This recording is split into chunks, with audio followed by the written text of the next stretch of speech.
Hi guys, welcome back to NCERT Class 11 Fine Arts series. Today we are going to see about Chapter 3, Arts of the Mauryan Period. Before we get into the video, I have a small request. Please do like, share and subscribe to our channel and support us. This is a part of paid initiative. We are just providing it for free, expecting your maximum support. Please do support us. Now let's get on to the video. Now let's see about the Mauryan emergence. During the Mauryan period, a new religion emerged in the Gangetic Valley. Buddhism and Jainism were the main religions that developed during this period, and it opposed the Varna system and Jati system, and hence it received maximum attention of the people who were suppressed by these systems. And Magadha emerged as a powerful kingdom during this period under the Mauryan influence. By 4th century BC, Mauryas established their power in the Gangetic Valley, but by 3rd century, a large part of India was under their control. Ashoka was the most powerful king of the Mauryan dynasty. We get to know about him through the inscription he has done. The worships of Yakshas and Mother Goddess were prevalent during that time. Besides Jainism and Buddhism, this was also prevalent. This is prevalent prior to Mauryan Empire also. Yaksha worship was very popular before and after of the advent of the Buddhism. The structures, architectures that is mainly found during the Maurya period are stone pillars, stupas, viharas, monumental figures and terracotta. We will see about this in detail. First, let's see about the stone pillars. The stone pillars were erected by Ashoka. It has been found in the North Indian part of the Mauryan Empire, in which inscriptions was engraved on them. These inscriptions provide us about the Ashoka's empire. The construction pillars was seen in Achaemenid Empire as well. The Achaemenid Empire was the first Persian empire. The pillar generally consists of a top portion, and that top portion has a bull or elephant or lion. Some capital figures of that was engraved on that top portion of the pillar. Basara, Bakira, Lauria, Nandangarh, Rampurva in Bihar, Sankisa and Sarnath and Uttar Pradesh are the few places where we can find the stone pillars. Now let's see the difference between Mauryan Empire pillar and the Achaemenid Empire pillar. And it was the Mauryan Empire pillar. This is a Mauryan Empire pillar, and this is how Achaemenid Empire pillar was there. It was carved from a single rock, but this was constructed by mason in pieces. So that is one piece on top of one piece, just like brick building. Nowadays they have built it like that, but this is a single rock piece. This whole thing is single rock piece. An inverted lotus on top shaft was there, and it was carved with animal figures. This is inverted lotus, and top of it was an animal figures were also carved.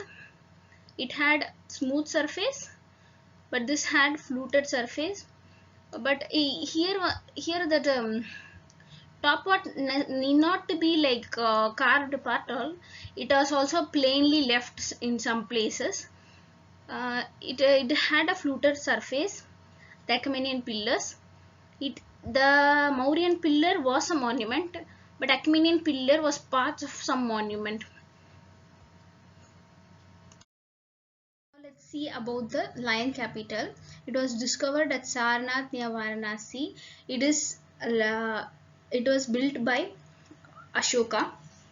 It is built in the memory of historical event of Dhammachakra Parivartana by Buddha at Sarnath. This is an important event in the history of Buddhism. This is the first ceremony of Buddha at Sarnath in Deer Park.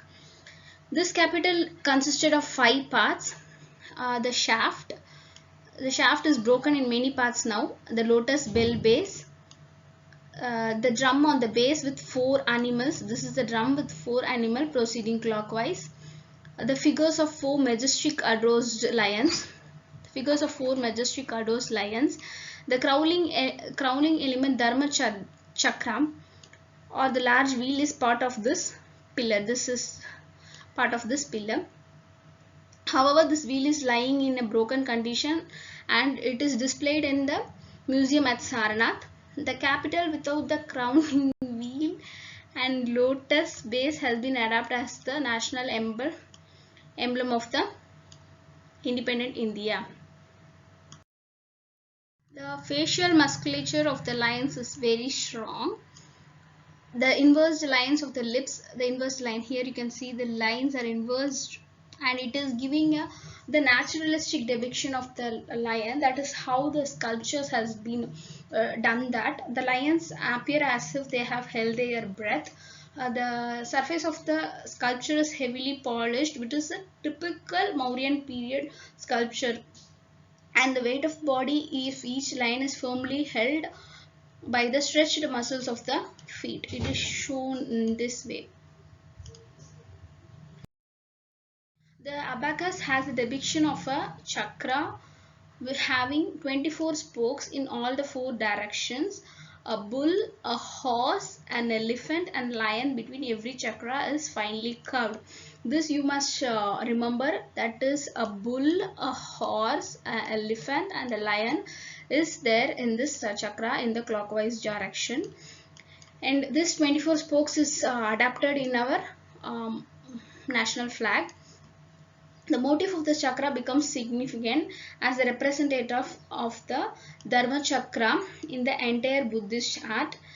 Despite having limited space between each chakra, like there is very limited space, but the animal figures are considerably command over the depiction movement of the in a limited period. Actually, this all the animals is depicted in a moving plane, and it is depicted in a very considerable commandable position. And the circular abacus is supported by a inverted lotus capital. This is the lotus capital. The lion capital has also been found at Sanchi, but it is in a dilapidated condition. The inscriptions of Ashoka found in central and eastern part of India were written in Mahadi Prakrit using Brahmi scripts. These edicts were deciphered by archaeologist and historian James Prinsep in 1838.